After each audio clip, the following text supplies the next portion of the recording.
Abra sua Bíblia na terceira carta de João, certo? Não é o Evangelho, mas a terceira carta de João. Há nada melhor do que as Escrituras Sagradas para que fale o nosso coração. A própria Escritura é a voz de Deus. Então, não precisamos de absolutamente mais nada. O alimento está diante de nós todos os dias. O maná, que a palavra do Senhor está diante de nós todos os dias, tá bom? Estamos vivendo tempos difíceis, tempos bem complicados, certo? Não sei se você tem noção do que eu estou falando. Estamos vivendo tempos muito difíceis, bem difíceis, muito complicados.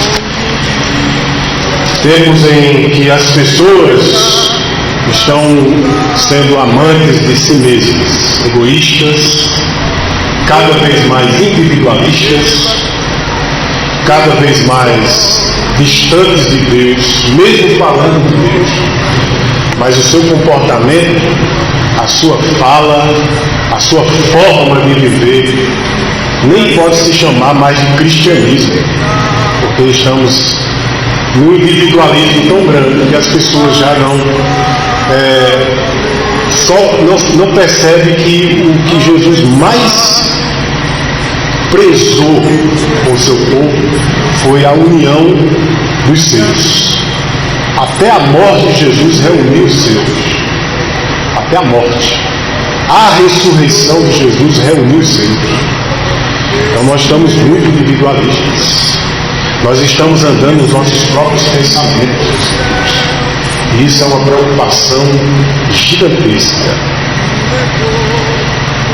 E dentro dessa preocupação eu quero que você pense no seguinte: é que se eu estou me distanciando, estou distante de Deus, digamos assim, nesse sentido, né? Então eu estou quebrando o princípio, está se cumprindo em mim o mal do egoísmo que Pedro fala, né, nos últimos dias, né, do amar a si mesmo, a ponto das pessoas não querer mais ninguém se meta na sua vida, respeite meu espaço, quem diz as regras sou eu. E se você for uma pessoa estudante da palavra de Deus, se você for buscar no primeiro século como era a igreja, como ela foi instituída, você vai notar muito bem a distância em que nós estamos da igreja, do ideal da igreja.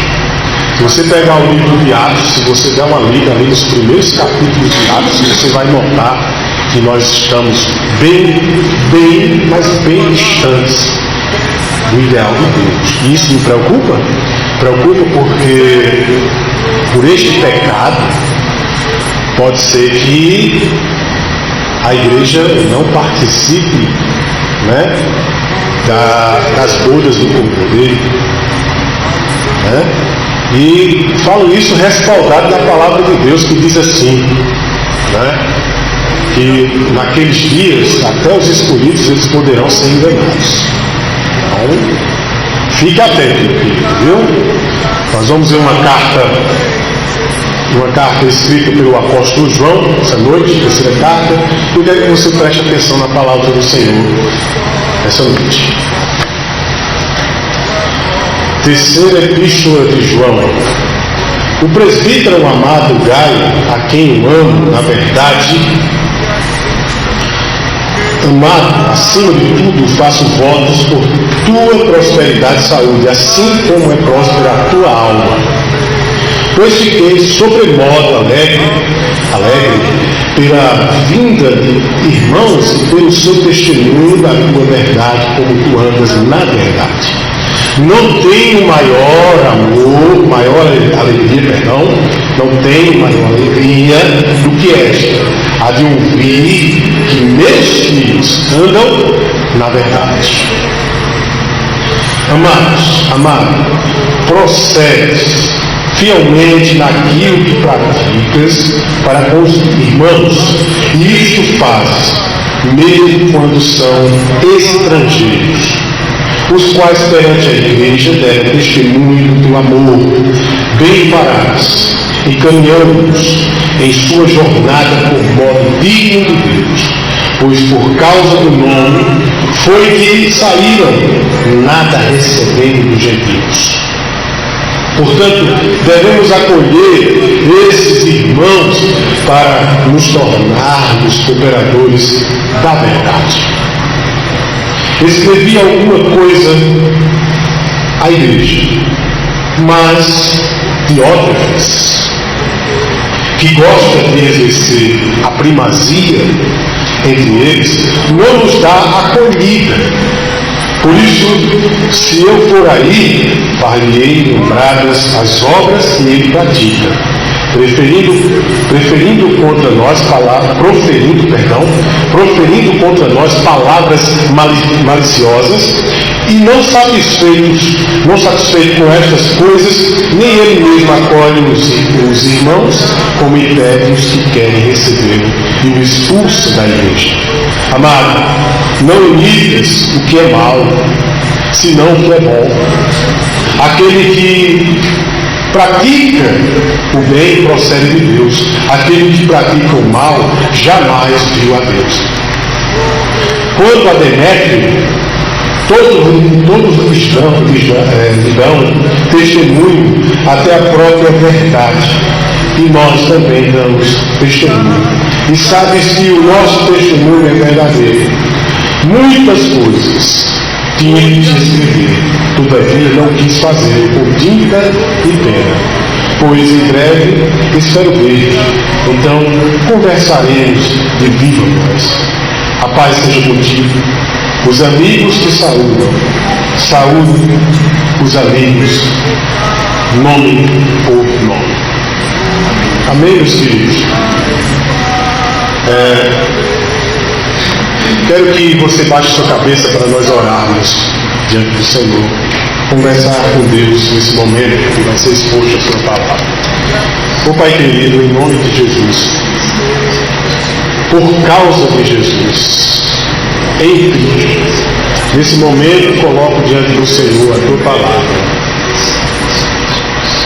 Eu sou um instrumento humano, por isso, Deus, preciso da tua graça no aspecto da instrumentalidade de expor e conduzir essa palavra. Por favor, Senhor Deus, que eu possa falar de Ti, como essa palavra já fala de Ti. Em nome de Jesus, ó Pai. Amém. Meus queridos, o tema que me veio a esta carta, certo? Há semanas atrás, porque estava estudando, é o seguinte tema: a arrogância, a falta de hospitalidade e uma autonomia rebelde ao apóstolo João trai a verdade. Vou só repetir aqui para você se inteirar: a arrogância, a falta de hospitalidade e uma autonomia rebelde ao apóstolo João trai a verdade. Ou seja, meus queridos, nós vemos claramente no contexto da carta essa destinada a Gaio, certo? Diante dessa carta escrita, João repousa sua preocupação o atual estado que está a igreja que ele está escrevendo por causa de um cidadão chamado Diótrefes. O Diótrefes, um cidadão da época de João, provavelmente um líder da igreja, que se contaminou com a arrogância, se contaminou com o egoísmo, se contaminou com o pecado de rebelião. E aí começou a fazer um trabalho de ir contra João, o apóstolo. Começou a galgar, começou a lutar, a labutar contra o apóstolo João, e todos se lutar contra João, que quer dizer, não era algo apenas uma questão pessoal, mas era sobre os princípios que João tinha ensinado àquela igreja. E João tinha uma representação pessoal naquela igreja.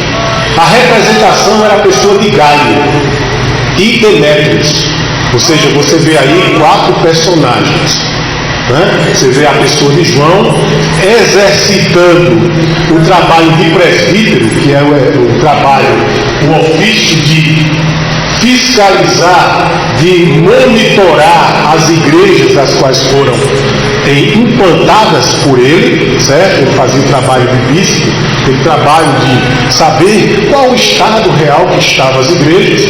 Então ele tinha um contato. E Diótrefes, que é a pessoa que estava lá lutando contra os princípios e contra João, estava desviado das verdades. E aí João, entendeu? Vai a pessoa de Gaio, que mantém os princípios da verdade, e diante disso Demétrios também, eles estão guardando os princípios da verdade. É tanto que você vê que ele fala: olha, vocês guardam a verdade amor, a verdade nisso. Por quê? Porque Diótrefes estava mentindo, estava causando um dano maligno naquele povo, certo? Não está muito longe da nossa realidade hoje. Eram pessoas mal intencionadas, egoístas, pessoas de perfil enciumadas, pessoas de perfil de querer ter a liderança das coisas, sem o preparo adequado, certo? Sem querer estar submisso a uma liderança. Era esse o perfil do Diótrefes. Então Diótrefes, ele estava fazendo o papel de Satanás, a figura do diabo, em que confronta-se a verdade com a mentira, distorcendo a verdade usando mentiras. O Diótrefes estava fazendo o trabalho de Satanás na igreja que está aqui sendo escrita essa carta. Certo? Essa carta provavelmente destinada à igreja que estava nas imediações de Éfeso, ok? Uma carta destinada provavelmente a esse povo comum. Você pode até imaginar também, dentro do perfil do Diótrefes, a avareza, a ambição. Ele estava com tanta ambição pelo poder, pela liderança, que ele estava sendo avarento, ele estava de olho. Por quê? Para quê? Praticar hospitalidade. Nós não precisamos. Nós também vemos um contraste nos personagens. Nesses personagens nós percebemos um contraste. Enquanto de um lado temos 3 pessoas, 3 indivíduos que buscam a verdade e amor, nós temos o contraste de um indivíduo que causa danos com a mentira de Satanás. Então, meus irmãos, nós temos um bocado de coisa para aprender aqui nessa carta. E eu gostaria que você ficasse atento nesse momento. Ok? Vamos abrir a Bíblia aí em Marcos capítulo 4, versículo 19. Você preste atenção no que diz aí a palavra de Deus. Marcos 4, 19. Afirma assim: mas os cuidados do mundo, a fascinação da riqueza e as demais ambições, concorrendo, sufocam a palavra, ficando ela infrutífera. Eu não falei da avareza. O homem estava tão tomado pelo espírito de avareza, de riqueza, de ambição. Era o espírito que estava tomando o coração e a mente e a vida do Diótrefes, que ele estava sufocado já estava sufocado, e a coisa que ele colocava apenas para os queridos irmãos daquela época, a única coisa que ele colocava era confusão, contenda, dissensão, facções, politicagem na igreja. Era só isso que ele tinha para dar. Ele foi sufocado pelas questões que o mundo, os cuidados do mundo, a fascinação da riqueza, ambição, tudo isso sufocou o Diótrefes, e o Diótrefes perdeu o caminho. Perdeu o caminho. Primeira coisa que devemos observar aí no verso 1 a 4, voltando aos versos da terceira carta, versos de 1 a 4, vou repetir, você apenas ouça, se você quiser acompanhar. O presbítero amado Gaio, a quem eu amo na verdade, amado, acima de tudo faço votos por tua prosperidade e saúde, assim como é próspera a tua alma, pois fiquei sobre modo alegre pela vinda de irmãos e pelo seu testemunho da tua verdade, como tu andas na verdade. Não tenho maior alegria do que esta, a de ouvir que meus filhos andam na verdade. Na verdade. A primeira coisa que devemos observar aqui é: a verdade faz próspera a alma daquele que não faz as coisas para Deus com ambição. Primeira coisinha que devemos colocar diante aqui do que vemos do verso de 1 a 4. Aqueles que têm a alma próspera, aquelas pessoas que estão cheias de Deus na sua alma, ela de maneira nenhuma faz nada por ambição. Nada por ambição. Contrário do Diótrefes, essa figura maligna do diabo no meio da igreja, esse joio no meio do trigo, essa figura maléfica, essa instrumentalidade satânica, que estava por ambição à riqueza, sufocado de desejos maléficos, da avareza, estava esse homem determinado, com a mente totalmente dominada pelo diabo, destruindo o trabalho que João fez dentro dos princípios que ele aprendeu do Senhor Jesus Cristo.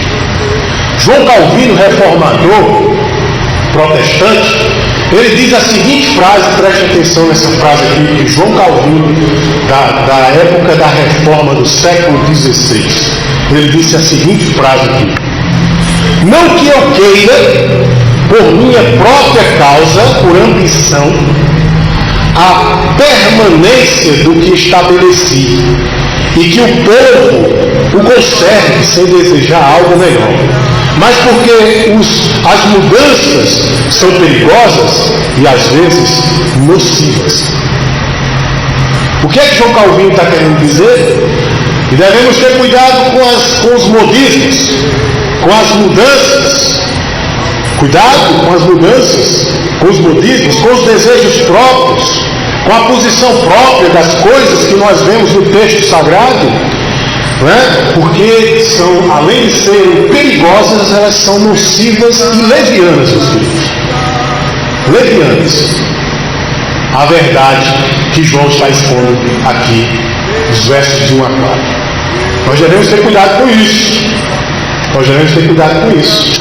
Calvino quis dizer que não usou da ambição para parecer querer algo melhor, porém deixou claro que certas mudanças são perigosas. Ou seja, Calvino quis dizer também o seguinte: olha, eu prefiro ficar no que eu aprendi, eu prefiro ficar com o que Deus estabeleceu pelos pais da igreja, pela igreja de Atos, pelo Senhor Jesus Cristo, do que estar navegando, conectando-me, interagindo com modismos, com interpretações erradas e com posições ambiciosas no meio da igreja. Devem ser cuidado, meus irmãos. Devem ser cuidado. Então, diante disso, diante dessa primeira questão, nós precisamos ver a primeira coisa diante disso. Número 1.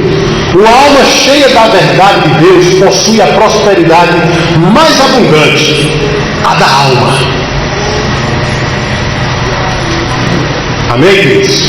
Preste atenção.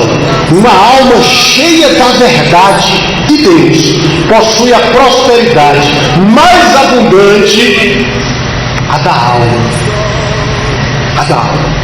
Jesus Cristo, ele relatou algo semelhante a esse pensamento. Ele falou assim: buscai em primeiro lugar o reino de Deus e a sua justiça, e todas as outras coisas vos serão acrescentadas. Meu irmão, quero dizer para você que é difícil isso. Eu não vou ser hipócrita aqui, fingir para você que isso é fácil não, viver esse princípio de dizer assim: não, primeiro aí, vou buscar primeiro o reino de Deus. Bom, o reino de Deus é eterno. E aí na lógica dizer assim: rapaz, buscar o reino de Deus em primeiro lugar, e as outras coisas serem acrescentadas.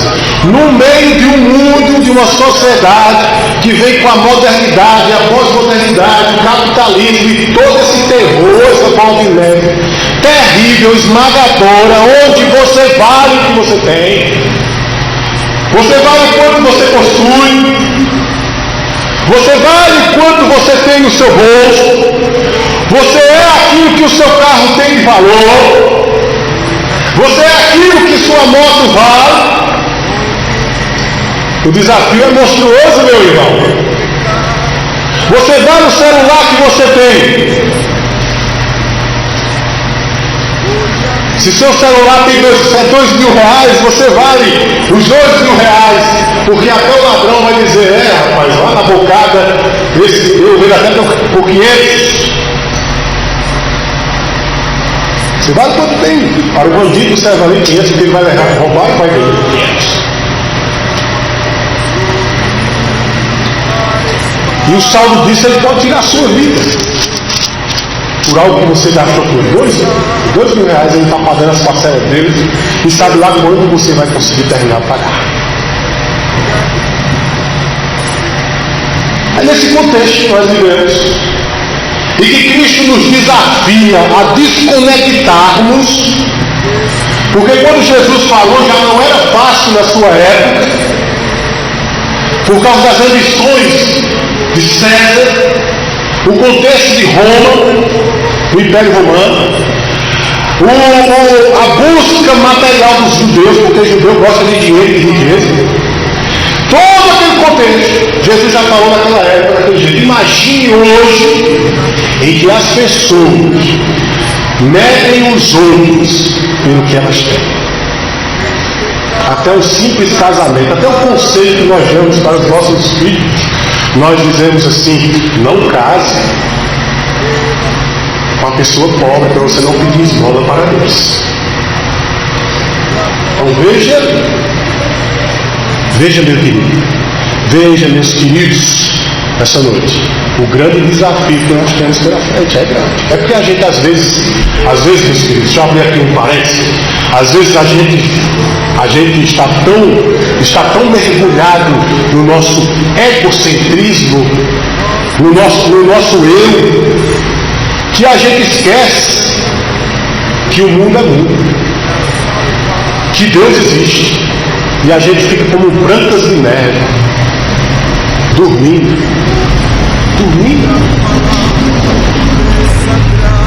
Belas adormecidas. Nós vivemos às vezes assim, meus filhos. Deixa aí o parênteses. Às vezes estamos como belas adormecidas. E que Cristo nos avisou, deixou sob aviso: olha, cedo bem. Cuidado para que, ou seja, entre aspas, deixa eu colocar um pensamento dentro do que Jesus falou. Cuidado para que você não esteja num encantamento tão grande que você perca aquilo que vai ser no piscar de olhos, o arrebatamento da igreja.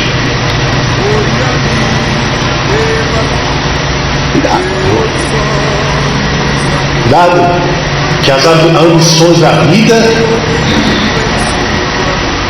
a busca incessante por coisas melhores, desconectar dessas coisas é difícil.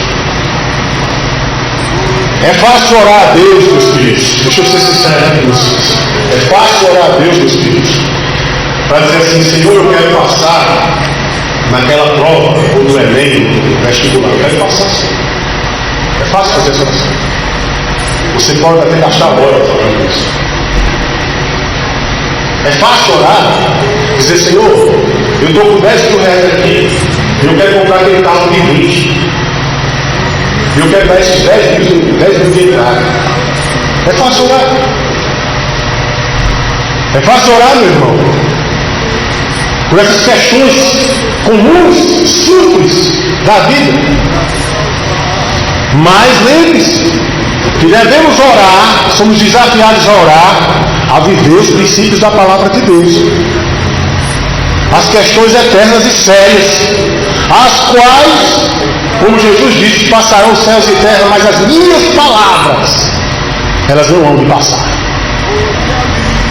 Tenha muito cuidado, meu irmão, para que você não tenha problemas, estar sufocado em semelhança ou na semelhança de Diótrefes e perder a fé.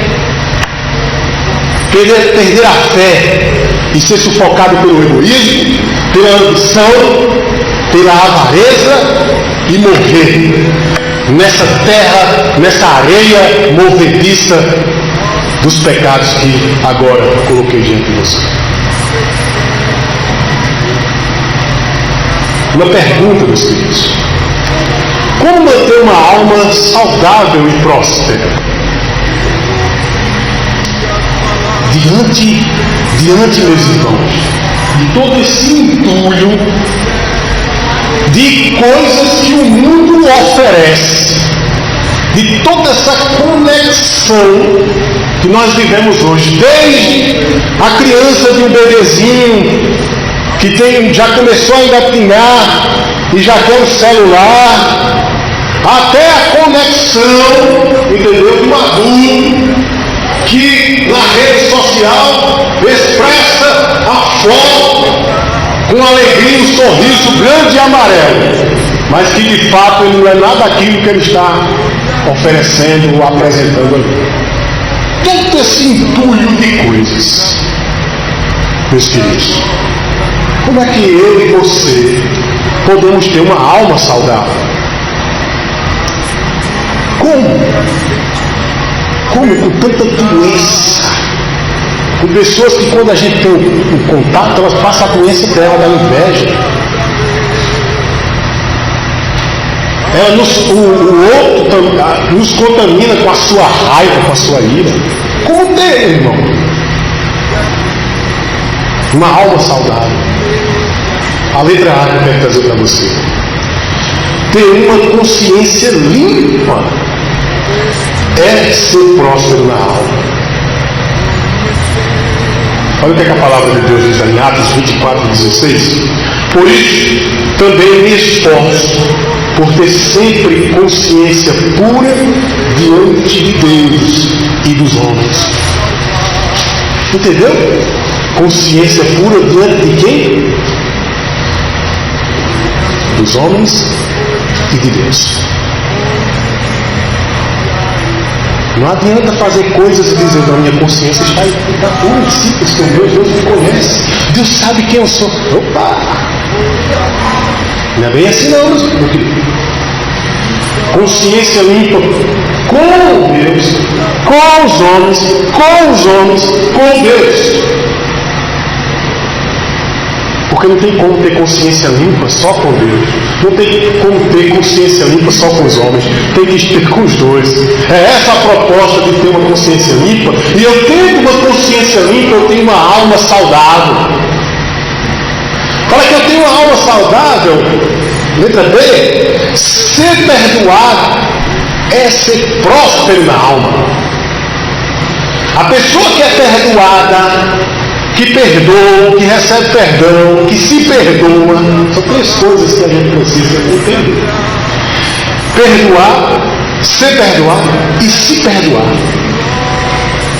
Tem pessoas que perdoam, coração aberto, perdoa, mas não acredita quando falha que o irmão perdoou. Já tem outros que perdoam, acredita no perdão do outro para ele, mas ele não se perdoa pelo que ele fez.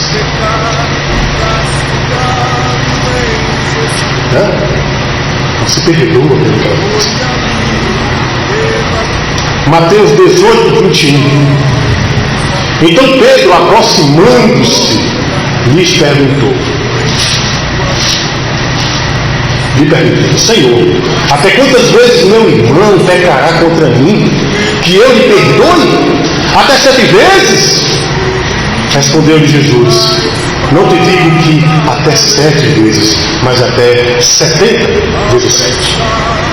Olha, Pedro era um comerciante. Comerciante trabalha com dinheiro e com matemática. Não é? E existia um dogma, digamos assim, um princípio judaico, que você só poderia perdoar a pessoa 7 vezes no dia. E Pedro, matematicamente disse assim, 7 vezes, Senhor. Já deu, meu irmão já fez demais. Chega, Senhor. Pedro, eu não te digo só 7 vezes, mas 70 vezes 7. Ou seja, quem que estava falando? O próprio Cristo, o próprio Deus encarnado. Ou seja, o próprio Deus encarnado tem autoridade para quebrar um dogma religioso, um princípio religioso, que foi criado por homens, por fariseus, por hipócritas, para que delimitasse a graça de Deus. Jesus vai e diz para ele assim, não só 7 vezes, Pedro. Você é bom de matemática, mas deixa eu te dizer uma coisa, 70 vezes 7. Talvez Pedro tentou ali fazer um cálculo com aquelas 70 vezes 7 no dia. Mas ele entendeu. Jesus disse, quantas vezes pecar contra você? Perdoe. Perdoe. É fácil, queridos? Não é fácil. O mundo diz assim, olha, fez com você, dá um troco para ele. Com Cristo é assim, fez com você, perdoa. Jesus nada contra a maré, queridos. É contra a maré, você nada contra a maré. Contra a correnteza. E que acredite no que eu vou lhe dizer. Deus gosta de nos derrotar. Deus gosta de nos vencer.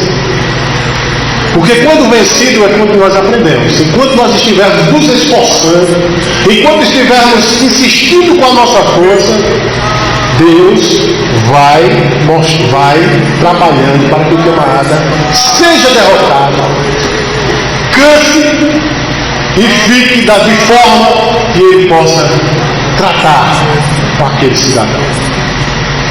É isso que Deus trabalha, é assim que Deus trabalha, meus queridos. A letra C, para que você tenha uma alma saudável, porque João propõe nesses versículos de 1 a 4, uma alma saudável. Como é que eu tenho uma alma saudável? Como é que eu posso obter uma alma saudável? Consciência limpa, ser perdoado, perdoar, acreditar no perdão, ser amado, amoroso, é ser próspero na alma.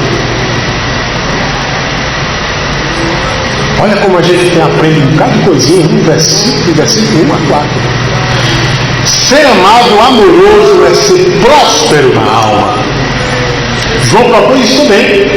Porque na verdade, além de ter uma consciência limpa, na verdade existe também o perdão, na verdade existe também o amor. João propõe isso. Você quer ter uma alma saudável? Eu vou dizer uma coisa para você. A pior coisa do mundo é a pessoa estar no mundo um bocado de doente, ser mais doente do que eles.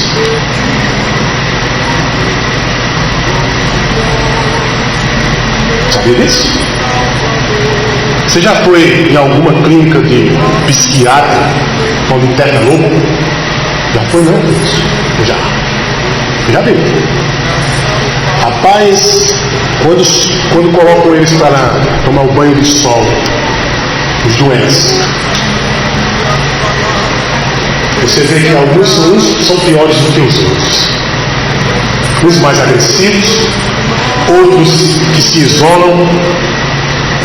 O mundo é assim, meus queridos. Você quer ter uma alma saudável, psique, uma mente saudável? Guarde esses princípios da verdade de Deus, porque senão você vai se tornar um cliente doente no meio dos loucos.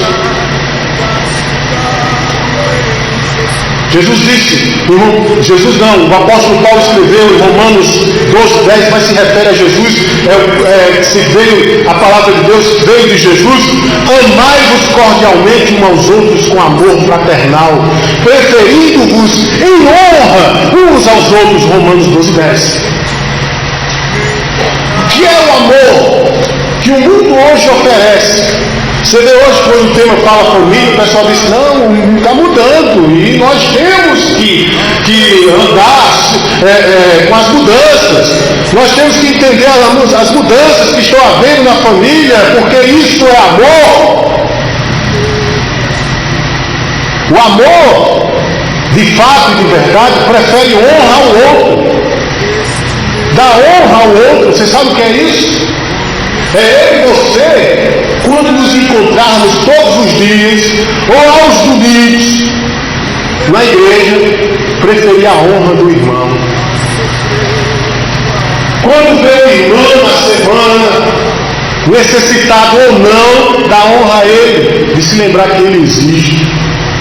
Porque a palavra de Deus diz em Provérbios que aquele que se isola se afasta da verdadeira sabedoria. O que se isola se afasta da verdadeira sabedoria. O amor fraternal, quando você cultiva, quando você trabalha, quando você rega o amor fraternal na sua alma, você está buscando e você está nutrindo a sua alma de saúde.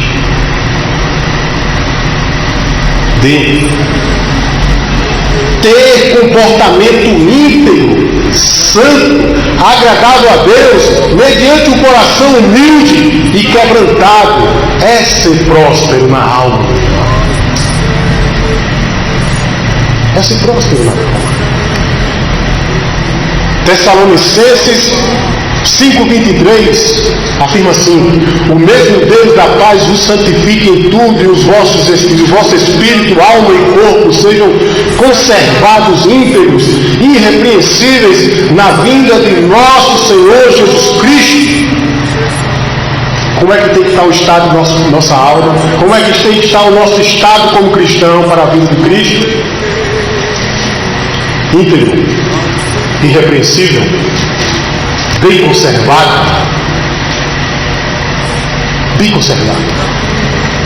para a vinda de Cristo. É interessante quando ele destaca a integridade. Íntegro é uma alma íntegra, é uma alma próspera, uma alma com santidade, que tem temor a Deus. O que é santidade? Santidade não é apenas eu estou numa encruzilhada como essa rua aqui, de repente eu vejo numa esquina da encruzilhada o pessoal fazendo algo de desordem, outros fazendo coisas devassas, outros fazendo coisas tolas, e eu escolhi um caminho diferente. Não é isso. Não é isso. Ser íntegro, ser santo, é ter temor a Deus. É um estado que a minha alma está, em que o que eu vejo, o que eu sinto, os pensamentos que vêm como dardos inflamados do maligno na minha cabeça, eu os rejeito, eu os não aceito, porque não vem de Deus, são dardos do maligno. Só você dá uma olhadinha em Efésios 6, verso 14, que vai lá dizer: tomai o capacete da salvação.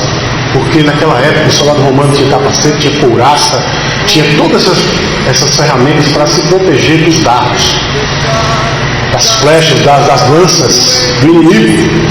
Então o inimigo da nossa alma é espiritual. Ele lança os seus dardos, os pensamentos sujos. Não pense que Satanás vai jogar o pensamento, a tentação sobre você daquilo que você já vence, daquilo que você diz assim, não, isso aqui eu tiro de letra, isso aqui é fácil, isso aqui eu consigo vencer, ó. Não, ele vai jogar fraquezas. Ele vai jogar sua fraqueza, meu querido. O que o Diótrefes fez, caiu nas fraquezas. Toda a fraqueza que ele tinha, a ambição, a avareza, caiu, atingiu a mente dele, atingiu a vida dele. 1 Pedro, falando sobre santidade, capítulo 1, verso 15 e 16, diz assim: pelo contrário, segundo é santo aquele que vos chamou, tornai-vos santos também vós mesmos em todo o vosso procedimento, porque está escrito: sede santos, porque eu sou santo. Ser santo é ser hoje, ser amanhã e ser sempre. É progressivo, é contínuo. Eu não sou santo só agora, eu não sou santo só naquela ocasião. Eu sou hoje, em qualquer lugar, todos os dias, até o final da minha vida. Tropeçando, caindo, levantando, sacudindo. Mas eu prossigo para o alvo. Eu prossigo para Cristo. Humildade e quebrantamento, meus queridos, faz parte de uma alma saudável. Humildade, como está escrita a humildade e quebrantamento nas nossas igrejas e nos cristãos de hoje em dia? Como está extinto esse negócio? Humildade e quebrantamento. Mateus 5,3 diz assim: bem-aventurados os humildes de espírito, porque deles é o reino dos céus. Salmo 51, verso 17, Davi, no seu momento de depressão por causa do seu pecado, ele diz assim: sacrifícios agradáveis a Deus são o espírito quebrantado, coração compungido e contrito, não o desprezarás, ó Deus. Davi sabia que uma coisa que Deus não despreza é alguém contrito, é alguém quebrantado, é alguém humilde, é alguém que fica na sua presença, na presença de Deus, com esse estado de humildade, quebrantamento e contrição.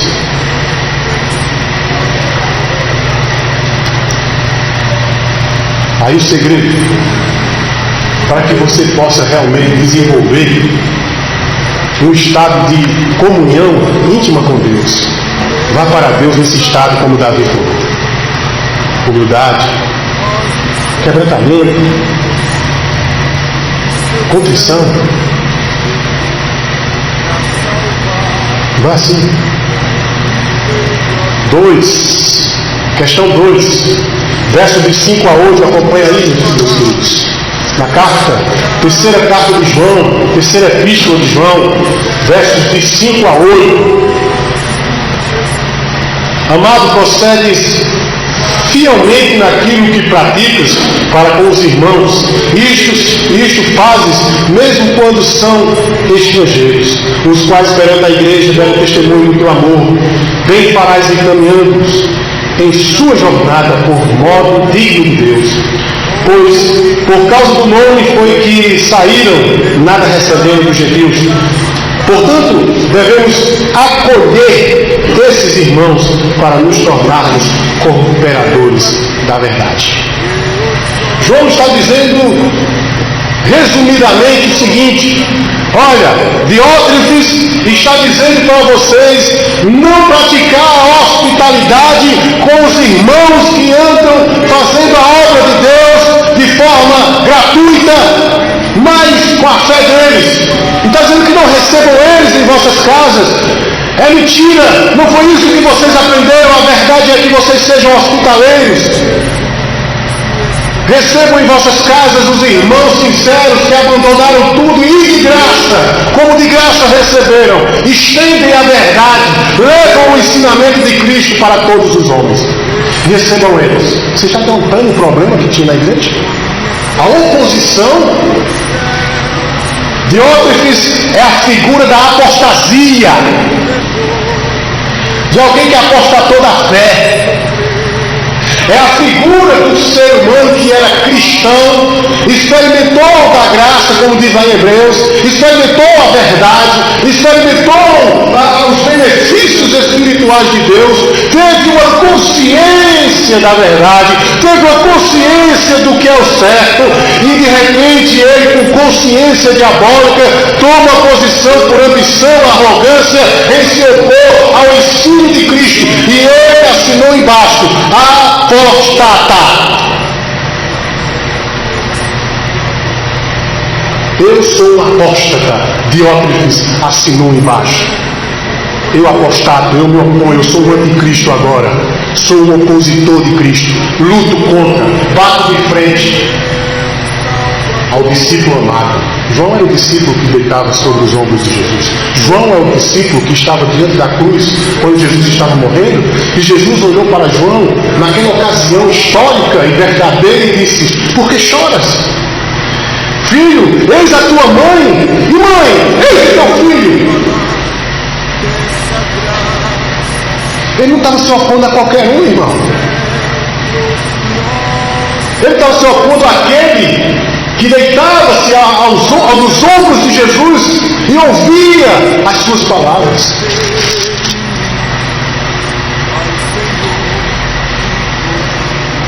Como é perigoso, meus irmãos, nós estarmos numa igreja e fazer o trabalho de oposição à obra de Cristo. Isso é perigoso e é sutil. Sabia disso? Se você não se esvaziar como Cristo se esvaziou de si mesmo, você vai encontrar razões, mil razões, para que possa se opor. Não está fazendo o que eu quero, então peraí, eu vou criar um problema aqui. Vamos lá. Não é do meu jeito, então vamos lá. Esse não se esvaziou de si mesmo. A semelhança de Cristo que se esvaziou de si. Sendo Deus, não usurpou ser igual a Deus. Filipenses 2. Sendo Deus, não usurpou ser igual a Deus, se esvaziou de si mesmo, tomando a forma de homem, e fez a vontade do Pai. Então, meu querido, nós temos que fazer essa ponte de conexão. A igreja hoje está conectada mesmo com a mente de Cristo? Ou a igreja hoje, no geral, está preocupada com seus interesses próprios?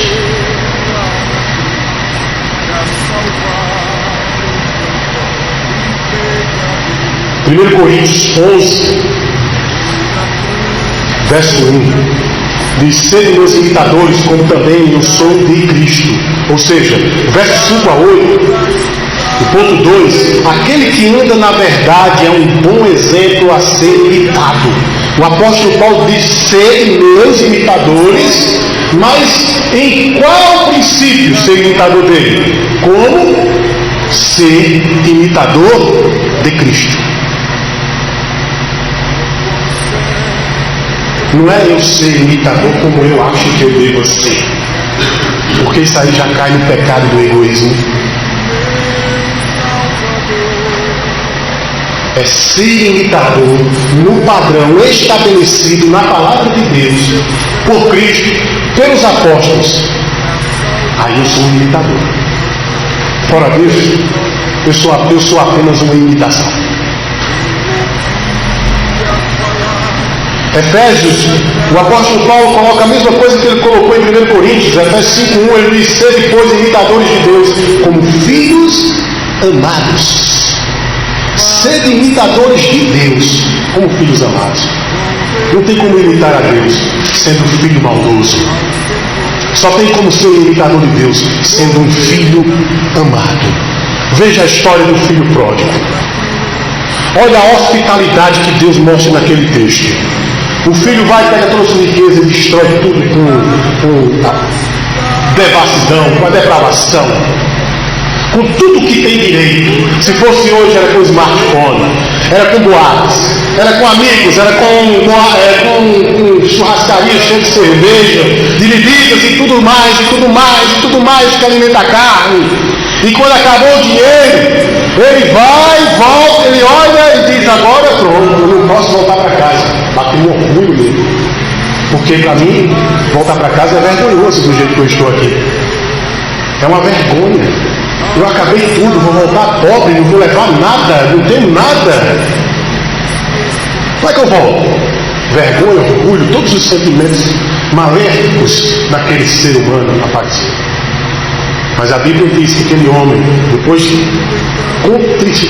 ter se quebrantado, humilhado por Deus, de forma que comer até as alfarrobas dos porcos, aquele homem, aquele jovem, volta e ao longe ele diz: nem que seja, olha o estado que Deus levou ele de humildade, nem que seja para ser um empregado do meu pai, apenas um empregado, eu aceito. Eu só mereço isso, ser um empregado. E como é que Deus, sendo amoroso, nos recebe, meus queridos? Como é que ele recebeu? Com festa. Então não podemos ser imitadores de Deus sendo diferente disso. Se Deus nos recebe sendo nós pecadores, fazendo tantas coisas erradas, nós não devemos colocar uma cerca para receber as pessoas diferentes.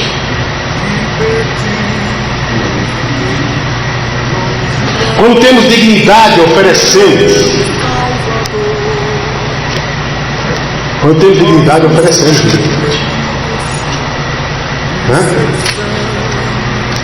Quando temos dignidade, oferecemos dignidade. O contexto deste verso 5 afirma a prática da hospitalidade, ou seja, imitar a Cristo consiste em acolher em amor os cooperadores da verdade. João está dizendo ali: olha, os que cooperam com a verdade, não fecha as portas não. Não fecha as portas para os que estão cooperando com a verdade, os que estão botando adiante a verdade, os que estão saindo das suas parentelas, levando a verdade, ensinando a verdade. Não feche as portas, sejam hospitaleiros. Continue, Gaio, continue, Demétrios, sendo acolhedores desses irmãos. Não virem as costas. Diótrefes está cheio do diabo. É isso que eu entendo do contexto do pensamento de João. E quando somos exemplo diante da igreja em amor, estes fazem o bem quando caminham na jornada com dignidade. Aqueles que são mestres da verdade, esses homens que cooperavam eram mestres, o contexto histórico diz. Eram homens que ensinavam, rabinos, convertidos, iam de igreja em igreja ensinando ao povo. E o Diótrefes disse: olha, pegava o povo e dizia assim: ó, quando chegar aí, não receba na casa de vocês não. Quer dizer, ele dava uma ordem contra a ordem do apóstolo João. Que coisa, meu Deus. Que oposição, que coisa horrível. Que clima estava nessa igreja. Um clima diabólico, de maldade, de briga. Mas ali existia dois irmãos que estavam ouvindo João apóstolo, Gaio e Demétrios. C, 2: há muitos que saíram em nome de Cristo, nada recebendo, e por esta causa e postura de fé, devemos acolher estes que cooperam com o bom nome de Jesus. Versos de 7 a 8, preste atenção aí. Por isso, pois por causa do nome foi que saíram, nada recebendo os gentios, portanto devemos acolher esses irmãos para nos tornarmos cooperadores da verdade. João estava dizendo: recebam, meus amados, meus queridos, recebam, não dê ouvidos ao diabo, não escutem o diabo, recebam esses irmãos que nada têm, deixaram tudo e foram ensinar a verdade. Não tenham ouvidos as mentiras do Diótrefes, de Satanás. Lucas 9, versículo 2 e 3 diz: também os enviou a pregar o reino de Deus e a curar os enfermos, e disse-lhes: nada leveis para o caminho, nem bordão, nem alforje, nem pão, nem dinheiro, nem deveis ter duas túnicas. Esses homens estavam levando a sério o que Jesus disse, nada levando, indo ensinar a palavra de Deus em todos os lugares. Nada levando, mas levando a palavra de Deus. Percebemos que tais cooperadores da verdade partiram para ensinar dentro do modelo estabelecido por Cristo nos Evangelhos, ao que se refere o contexto logístico. Nós percebemos que dentro do contexto que Jesus disse em Mateus 10, não leve nem alforje, nada leve. De graça recebestes, de graça dai. A casa que vos receber, deixa a vossa paz. Aqui que não receber, retira a paz, bate a poeira nos vossos pés e se retira. Esses homens eram especiais. Vocês estão notando o contexto? Esses homens eram especiais. Homens especiais que estavam levando a verdade para as igrejas, ensinando, sendo mestres da verdade. E Diótrefes estava dizendo: não receba não, aqui não, receba não. Que coisa horrível isso. Para terminar, meus queridos, último ponto, 2, certo? Que essa carta é tão pequenininha, foi dividida em dois pontos do sermão.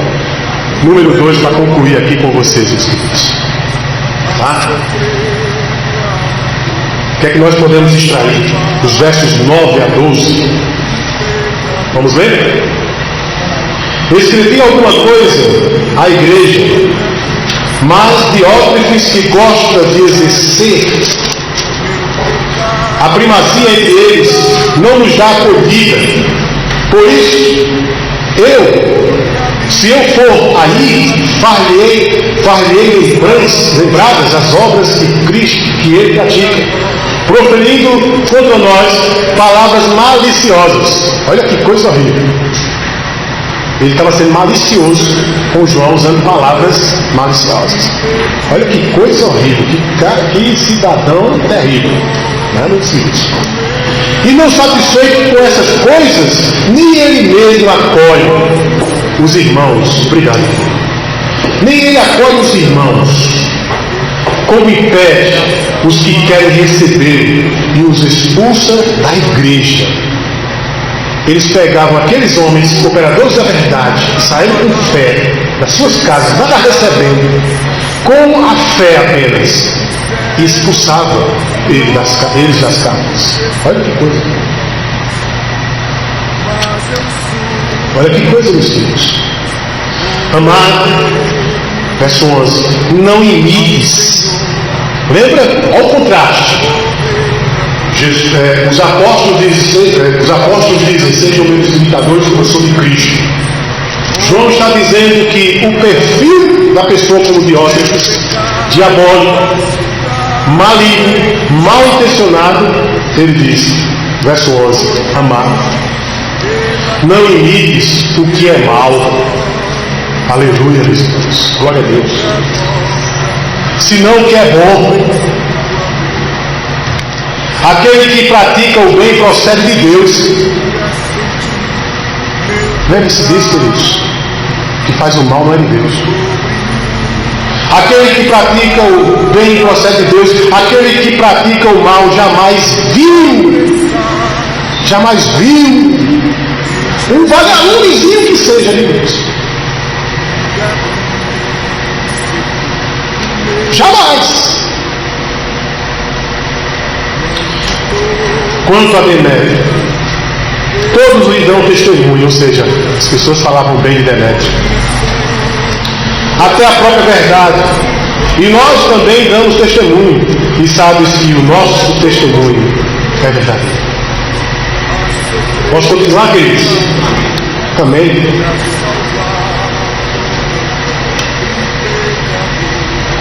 Último ponto, vamos continuar. Primeira coisa, dentro do ponto 2 aí, não devemos como igreja exercer individualmente como fez o tal Diótrefes. Verso 9 e 10. Olha o que diz: escrevi, João, está lá, rabiscando. Escrevi alguma coisa à igreja, mas Diótrefes, que gosta de exercer a primazia entre eles, quer dizer, gosta de exercer liderança entre eles, não nos dá acolhida. Por isso, se eu for aí, far-lhe lembradas as obras que ele pratica, proferindo contra nós palavras maliciosas. Olha a reclamação do João. João reclama. Esse homem aí está atrapalhando o trabalho de Deus, exercendo liderança nos irmãos, influenciando os irmãos para o mal. Diótrefes é a imagem do egoísmo e egocentrismo. Por ser assim, agia como se fosse o centro das atenções, e assim impedia a hospitalidade aos mestres cristãos e acolhimento, sendo assim um mau exemplo de orgulho e de soberba. Não era um homem humilde, não era um líder a ser imitado, não era um homem a ser admirado. Diótrefes era um homem do mal, como disse Jesus se referindo a Judas. E o diabo, narra a Bíblia, e o diabo entrou nele.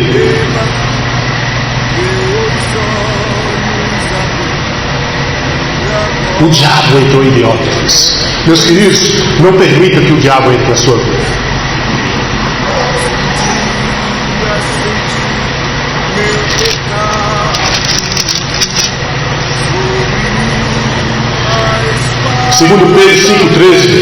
Segundo Pedro 5,13 diz: nem como dominadores do que vos foram confiados, antes tornando-vos modelo do rebanho.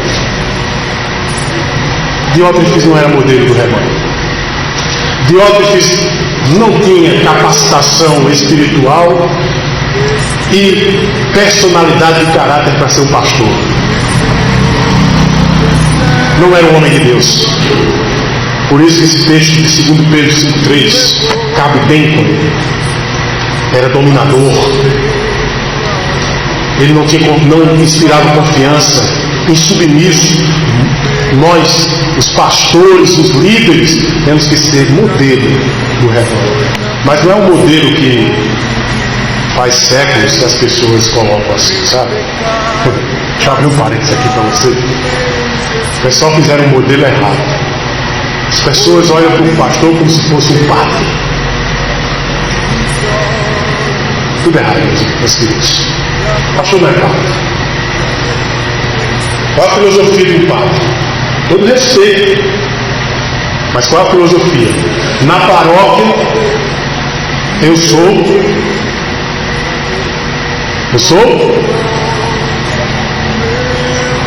um clérigo, né? Eu sou um sacerdote, mas fora da paróquia eu sou um homem como outro qualquer.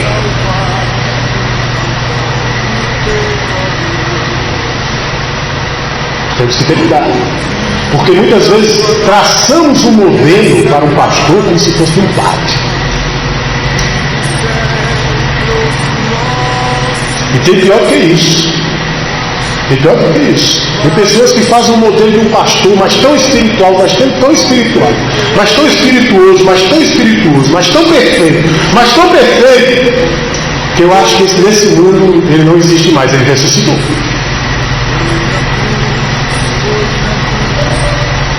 Ressuscitou. 1 Timóteo 3,3, dentro disso, não devemos, como igreja, exercer individualmente, como fez o tal Diótrefes, não devemos exercer liderança sobre os irmãos com o que achamos, com achismos, com coisas desse tipo, desse gênero. 1 Timóteo 3,3, não dado ao vinho, não violento, porém cordato, inimigo de contendas, não avarento. Diótrefes não tinha essas qualidades. Ele tinha aqui a avareza. Era um homem de contendas, gostava de brigar e ainda colocar os outros contra João. Meus queridos, é evidente no texto que Diótrefes tinha estas mais exemplificações do texto sagrado. 2, dentro do ponto 2, João roga a Gaio, versos de 11 e 12. Preste atenção. Amado, não imiteis o que é mal, senão o que é bom. Aquele que pratica o bem procede de Deus. Aquele que pratica o mal jamais viu a Deus. Contra Demétrios, todos lhe dão testemunho até a própria verdade, e nós também damos testemunho. E sabes que o nosso testemunho é verdadeiro. É notável o quanto faz mal aqueles que não acolhem os da verdade. Como é triste ainda vermos irmãos que se deixam levar pelos que são maus.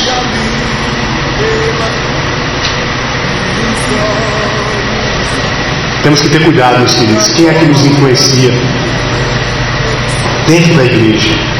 O que faz o bem, o que faz o mal, o que tem interesses próprios ou os que têm interesses de Cristo? Temos que ter cuidado.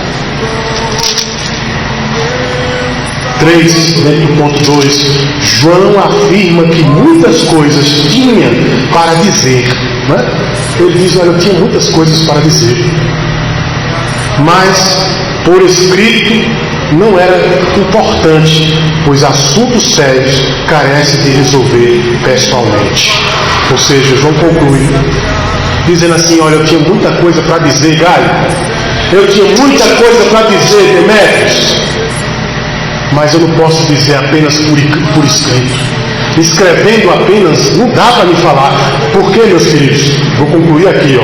Porque sabemos que muitas instruções tinha João para dar a Gaio e demais irmãos que estavam sofrendo por causa do Diótrefes. Porém, tudo teria que ser resolvido quando João estivesse na igreja em questão, ou seja, olho no olho, resolver cara a cara. Não tinha como João resolver tudo apenas com uma carta. Meus queridos, vamos ficar de pé. Nesse momento de convoco, ficar de pé não é diante de mim, porque eu sou menos do que eu me próprio. Sou miserável pecador. Sou miserável pecador. Sou menos do que eu me próprio. Sou nada. Então, te convoco a estar diante de Cristo nesse momento. E que você faça uma oração pessoal sincera diante dele. De tudo que você ouviu, alguma coisa Deus te confrontou no coração. Eu sei. Se tudo, amém. Se alguma coisa, amém. Mas nesse momento, baixa a tua cabeça, fecha os teus olhos com sinceridade e expressa para Deus, Deus, eu me falo. Eu estou agindo assim, mas eu confesso o meu pecado e eu renuncio o pecado. Eu renuncio, diga para Deus isso. Eu renuncio o pecado, Senhor. Eu abdico o pecado, abandono o pecado. Eu amputo o pecado de mim, que muitas vezes é mais forte do que eu, para que o Senhor seja glorificado e exaltado na minha vida. Faça essa oração quebrantada e humilhada, como disse o Senhor Deus na sua palavra, que os que são humildes e quebrantados, o Senhor Deus não rejeita. Ele não rejeita. Ele não rejeita. Olha o seu lugar. Olha nesse momento. Lembre-se do sacrifício de Cristo na cruz. Foi para lhe purificar e lavar. Foi para lhe dar uma nova chance. Foi para renovar a sua mente, o seu coração, a sua vida. Foi para trazer consigo a nova aliança. Foi para reatar a nova aliança contigo. Reata hoje a nova aliança com Cristo. Não perde essa oportunidade. Minha querida, você está diante de Cristo. Diante de Cristo. Renuncie a ser um Diótrefes. Seja cristão como Gaio, como Demétrio, como João. Seja um filho amado. Seja um filho amado que agrada a Deus. Sejam imitadores de Cristo, sejam imitadores de Deus como filhos amados. Seja, meu querido. Talvez a igreja em si inteira esteja cheia de problemas, você esteja cheio de problemas, mas Deus te convoca hoje a Cristo, a imitá-lo, a resistir o diabo para que ele fuja de você. Resistir ao diabo e ele fugirá de vós. Resista hoje à natureza maligna. Hoje resista. Ora com sinceridade. Ora com vontade. Ora com expectativa de que vai mudar da água para o vinho. Ora na certeza de que não é você, não é seu esforço, porque nada podemos produzir que agrade a Deus, mas é por causa dele. Você está entregando tudo a ele, confiando nele, e ele fará em você o que você não consegue fazer. Diótrefes não fez isso. Diótrefes confiou em si mesmo e se deu mal. Querido Deus, oh querido Senhor, nesse momento, Pai, eu quero te pedir as tuas misericórdias que se renovam a cada manhã. As tuas misericórdias que se renovam manhã após manhã. E muitas vezes não somos gratos por isso. Oh Senhor, por favor, Senhor, tenha misericórdia de nós. Estende as tuas misericórdias. Renova em nós agora a aliança que foi quebrada.